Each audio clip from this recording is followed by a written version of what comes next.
আচ্ছা, মান তো আমরা অনেক রকমভাবেই খাই, যেমন মান সেদ্ধ, মান বাটা, মান কুড়ে নিয়ে কড়াই নেড়ে।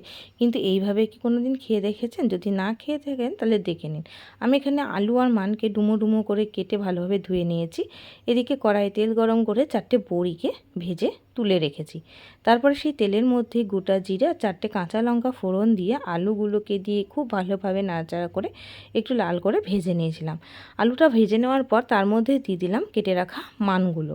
মান আর আলু নাড়াচাড়া করে দিয়ে দিয়েছিলাম পরিমাণ মতো হলুদ, স্বাদ অনুযায়ী লবণ, 1 চামচ আদা বাটা, 2 চামচ জিরের গুঁড়ো দিয়ে আর একটু জল দিয়েছিলাম, দিয়ে সমস্ত মশলার সাথে আলু আর মানটাকে কষিয়ে নিয়েছিলাম। নেওয়ার পর দিয়ে দিয়েছিলাম ভেজে রাখা বড়িগুলো। বড়িটা দেওয়ার পর আর একটু ভালোভাবে কষিয়ে নিয়ে দিয়ে দিয়েছিলাম পরিমাণ মতো জল, যাতে আলু আর মান আর বড়ি খুব ভালোভাবে সেদ্ধ হয়। জলটা দেওয়ার পর আমি 5 থেকে 10 মিনিটের জন্য একটা ঢাকনা চাপা দিয়ে দিয়েছিলাম। 5 থেকে 10 মিনিট পর ঢাকনাটা তুলে দেখছি আলু, মান আর বড়ি খুব সুন্দরভাবে সেদ্ধ হয়ে গিয়েছে। তরকারিটা একটু মাখা মাখা হয়ে আসলে আমি নামিয়েছিলাম গরম মশলা গুঁড়ো আর ঘি দিয়ে। তো বন্ধুরা, কেমন লাগলো ভিডিওটা অবশ্যই কমেন্ট বক্সে জানাবেন। আর ভিডিওটি ভালো লাগলে লাইক, কমেন্ট এবং শেয়ার করে দেবেন। আর চ্যানেলটিকে সাবস্ক্রাইব করে পাশে থাকবেন। ধন্যবাদ।